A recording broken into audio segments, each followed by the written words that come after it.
بسم الله الرحمن الرحيم.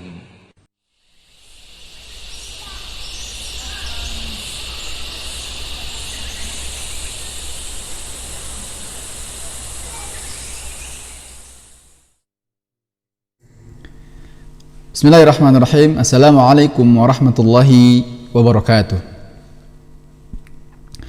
Alhamdulillahi wa kafa, wassalatu wassalamu ala nabiyil mustafa wa ala alihi wa ashabihi ahla sidqi wal wafa. Ashhadu an la ilaha illallah wahdahu la syarika lah, ilaihil murtaja, wa ashhadu anna Muhammadan abduhu wa rasuluhu sallallahu alaihi wasallam. Taib. Alhamdulillah, ikhwati al-ahibba, puji dan syukur kita panjatkan pada Allah Subhanahu wa taala yang telah memberikan nikmat kepada kita untuk bisa bertolabul ilmi di waktu kali ini. Nah, dan insyaallah kali ini kita akan kembali melanjutkan halaqah kita atau pelajaran bersambung kita berkaitan atau berhubungan tentang sirah nabawiyah, ya. Sudah kita bahas sebelumnya bagaimana bahwa Nabi kita Muhammad SAW dalam perjalanan dakwahnya mendapat sambutan yang hangat dari orang-orang Yathrib, sehingga datang beberapa orang ke sana kemudian menyatakan keislamannya kepada Rasulullah SAW. Kemudian setahun berikutnya datang lagi beberapa orang lagi, sekitar 12 orang tidak salah kita sebutkan, dan itu dinamakan Bai'ah Aqabah yang kedua. Nah, dari Bai'ah Aqabah yang pertama, dari Bai'ah Aqabah yang pertama itu muncullah di sana bibit-bibit dakwah Islam di Yathrib, sehingga di tahun berikutnya yang kita bahas kali ini, itu tahun ke-13, nanti ada Bai'ah Aqabah kedua ini. Ada di sana dikenal dengan Bai'ah Aqabah kedua, datang lagi gerombolan orang-orang penduduk Madinah, yaitu sekitar 73 orang, ya, dengan 2 orang akhwat atau perempuan dari Yathrib ini. Namanya masih Yathrib, belum Madinah ketika itu. Nah, di tahun ke-13. Nah, baik. Ini dinamakan Bai'ah Aqabah kedua, dan ini yang menjadi landasan awal berkembangnya Islam di Madinah.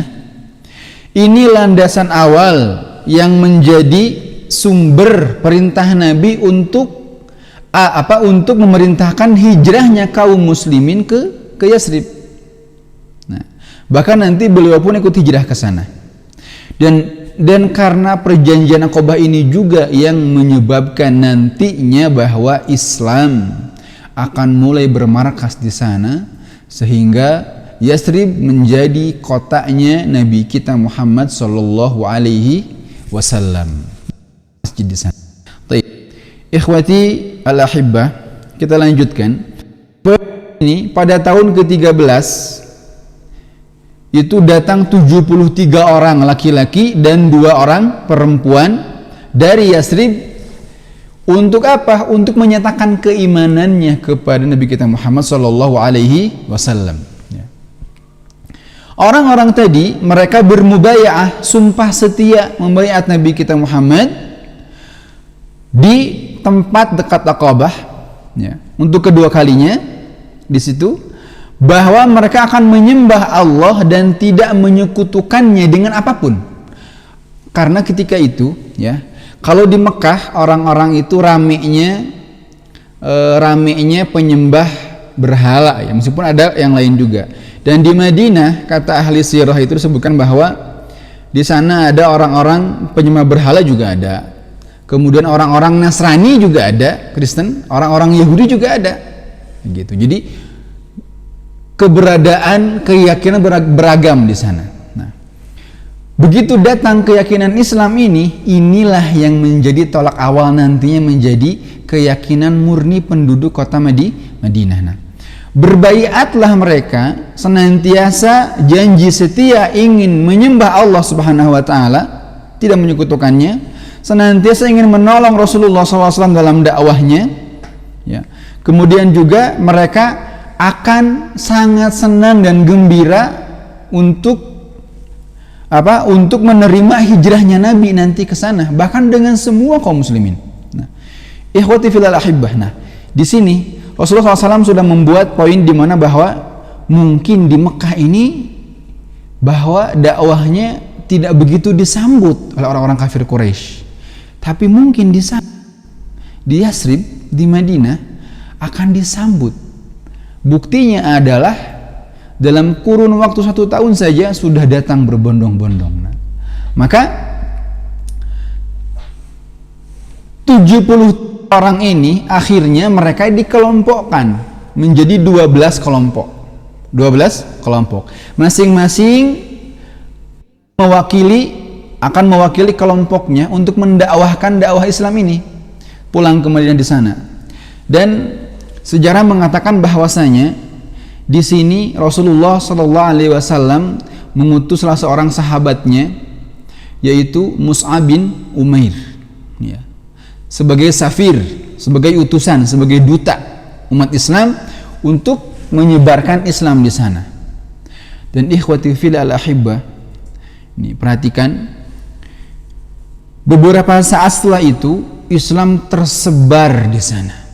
Islam tersebar di Yasrib karena orang-orang yang tadi berangkat 73 orang itu kembali ke Madinah dengan menyiarkan agama Islam dengan lebih semangat lagi, sehingga Islam pun tersiar pesat di sana. Bahkan dikatakan hampir seluruh kota Yasrib semuanya beriman dengan Rasulullah SAW. Semuanya memeluk agama Islam. Gembiralah Rasulullah SAW. Ya. Nah, kemudian ikhwati fillah ahibbah, bagaimana keadaan di Mekah? Di Mekah sana, ya, orang-orang kafir Quraisy tahu bahwasanya Islam sudah tersebar di Madinah, dan mereka takut mungkin nanti Madinah akan menjadi base campnya orang-orang Islam, tempatnya orang-orang Islam yang nantinya akan balik melawan mereka di saat mereka sedang menzaliminya atau membalas kezaliman yang dulu sering mereka lakukan kepada orang-orang Islam. Nah, maka orang-orang kafir Mekah mereka meningkatkan permusuhannya, meningkatkan siksaannya, meningkatkan rintangannya, meningkatkan gangguannya kepada orang Islam, bahkan kepada Rasulullah Sallallahu Alaihi Wasallam. Ya, nah, taib. Ini agak mundur slide-nya. Nah, kemudian berkenaan dengan itu Rasulullah SAW membaca situasi, maka beliau perintahkanlah sahabat-sahabatnya untuk hijrah ke Madinah, ke Madinah. Maka berangkatlah para sahabat menuju Madinah, dengan cara apa? Dengan cara sembunyi-sembunyi, karena takut nanti dihalangi sehingga mereka tidak bisa hijrah ke sana. Terutama orang-orang yang tidak punya perlindungan dari kaumnya, mereka tidak akan mungkin bisa keluar dari Madinah. Ini terbukti dahulu ketika mereka hijrah ke Habasyah saja, ya, orang-orang Mekah mereka rela mengutus orang ke Habasyah, ya, buang-buang energi, buang-buang budget, buang-buang uang untuk memanggil kembali orang-orang hijrah ke sana. Apalagi ini Yasrib lebih dekat. Nah, bisa jadi kalau bisa menghalangi akan dihalangi. Maka Nabi perintahkan mereka untuk hijrahnya meninggalkan kota Mekah dengan cara sembunyi-sembunyi agar tidak diketahui oleh orang-orang kafir Quraisy. Berangkatlah semuanya kecuali beberapa orang saja, seperti Abu Bakar karena dia diminta untuk menemani Rasulullah SAW nanti.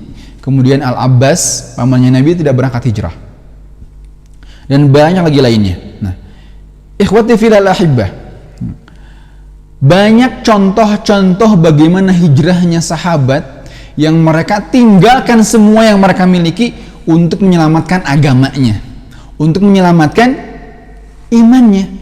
Nah, berangkat semuanya, tinggalkan harta itu, tinggalkan semuanya.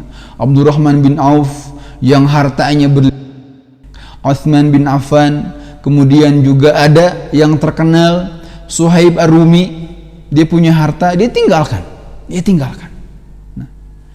Ikhwati fillah ahibbah, contoh-contoh yang seperti inilah ketika imannya para sahabat untuk memenuhi perintah Rasulullah dan menyelamatkan agamanya, menyelamatkan imannya, dia rela tinggalkan semuanya. Dia rela tinggalkan semuanya. Ya, baik, itu.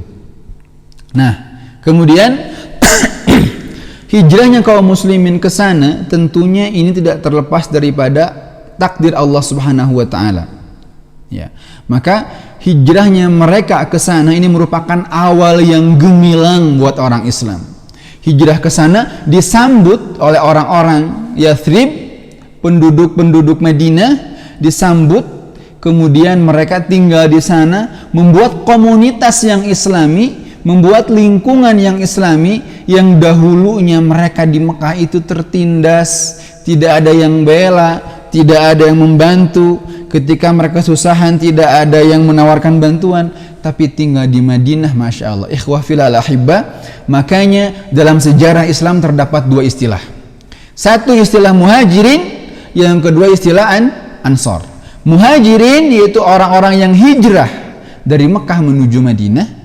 Kemudian ansor, orang-orang yang tinggal di Madinah yang mereka menerima kedatangan para sahabat yang datang dari Mekah, muhajirin tadi. Dua kelompok ini Allah Subhanahu wa taala telah jamin mereka mendapatkan ridhonya Allah Subhanahu wa taala. Terbukti dalam Al-Qur'an disebutkan dalam surah At-Taubah ayat ke-100, yaitu wasabiqunal awwaluna minal muhajirin wal ansar walladzina tabauhum bi ihsan radhiyallahu anhum wa radu an. Ya. Jadi orang-orang muhajirin dan ansar itu mereka orang-orang yang Allah ridho kepada mereka dan mereka pun ridho dengan keputusan Allah Subhanahu wa taala, sehingga Allah berikanlah hadiahnya berupa wa a'adda lahum jannatin tajri tahtahal anhar, surga yang mengalir di bawahnya sungai-sungai, mereka kekal di dalamnya selamanya, dan itulah kemenangan yang sangat nyata. Diampuni, kemudian Allah ridho mereka dan mereka pun ridho dengan takdir Subhanahu wa ta'ala, meskipun meninggalkan tempat kelahiran mereka. Itu ya. Baik. Poin kedua yaitu bahwasanya di antara faedahnya walladzina tabauhum bi ihsan. Kalau kita ingin mendapatkan ridhonya Allah seperti kaum muhajir dan ansarna, maka ikhwati fillah, ikutilah jejak mereka. Allah katakan walladzina tabauhum bi ihsan, dan orang-orang mengikuti jejaknya mereka dengan cara yang benar, mengikuti jejaknya mereka dengan baik, akan sama-sama mendapatkan ridhonya Allah Subhanahu wa taala, dan mereka pun ridho dengan qadanya Allah Subhanahu wa taala. Kemudian juga ada faidah di sini. Faidahnya yang pertama yaitu bahwasanya akan ada kemudahan bersama kesulitan. Bukan ada kemudahan setelah kesulitan, tidak. Ada kemudahan bersama kesulitan. Orang Islam sulit di Mekah, tapi Allah berikan kemudahan yang adanya hijrah. Allah berikan kemudahan dengan datangnya orang-orang yang siap menerima dakwahnya Nabi kita Muhammad sallallahu alaihi wasallam. Nah, yang kedua, pentingnya menyelamatkan akidah bagi seorang muslim, bagi seorang mukmin. Kalau di tempat tinggal kita sudah susah mempertahankan iman kita, maka cari tempat yang kita bebas untuk beribadah, tempat yang kita bebas untuk dekat dengan Allah Subhanahu wa taala. Nah, dan faedah yang terakhir yaitu bahwasanya kata-kata hijrah ini berlaku sampai saat ini. Ikhwah sekalian, maka hijrah yang mungkin bisa kita lakukan sekarang bukan berarti kita pindah, misalnya antum dari Lembang pindah kemana, tidak. Ya. Bukan hanya itu saja. Antum berhijrah dari hal-hal yang penuh dengan dosa kepada hal-hal yang dekat dengan taat kepada Allah. Jika seandainya sebagai pelajar jauhi tuh yang namanya lalai dalam belajar, balik tuh kepada hal-hal yang buat antum semangat lagi dalam belajar. Gitu. Bagaimana caranya? Mungkin komunikasi antum diperbanyak lagi dengan gurunya, dengan ustadznya. Itulah bentuk hijrah yang simpel. Gitu ya. Penampilan, Ustadz, aku sedang libur nih, rambutnya boleh panjang dong. Nah begitu. Hijrah, tinggalkan itu. Sudah mau masuk sekarang, kembali menjadi seorang pelajar seutuhnya. Rapihkanlah rambutnya. Ustaz tahu pada gondrong rambutnya ya. Nah maka poin-poin hijrah seperti ini, kita berhijrah dari hal-hal yang buruk kepada hal-hal yang baik. Kita berhijrah yang tadinya mungkin ya dalam belajar malas-malasan, tingkatkan lagi. Yang tadinya sholat saja merasa bebas ya, subuh saja menjadi subha, subuh dan duha, jangan seperti itu, ditingkatkan lagi ya. Baik, maka intinya adalah dari perjalanan yang tadi dapat kita ambil faidah bahwasanya bagi seorang muslim senantiasa menjaga imannya, kemudian juga senantiasa dia yakin dengan pertolongan Allah Subhanahu wa taala, kemudian juga senantiasa memperbaiki dirinya kepada hal yang lebih baik, dan yakin bahwasanya orang-orang mengikuti sunnahnya kaum muhajirin dan ansar, sunnahnya para sahabat, Allah akan ridho kepada mereka dan mereka pun ridho kepada Allah Subhanahu wa taala, dan disediakan bagi mereka surga yang mengalir di bawahnya sungai-sungai dan kekal di dalamnya. Dan itulah kemenangan yang sangat nyata. Nah, taib, alhamdulillah ya. Sampai di sini mudah-mudahan dapat diambil faedah oleh kita ya. Baik, kemudian jika nanti ada evaluasi maka silahkan antum kerjakan evaluasinya sebagai bentuk ya memahami materi dan pendalaman dalam memahaminya juga ya. Nanti akan Ustaz lampirkan di ketika di pelajarannya ya. Subhanaka Allahumma wa bihamdika asyhadu an la ilaha illa anta astaghfiruka wa atubu ilaik. Wassalamualaikum warahmatullahi wabarakatuh.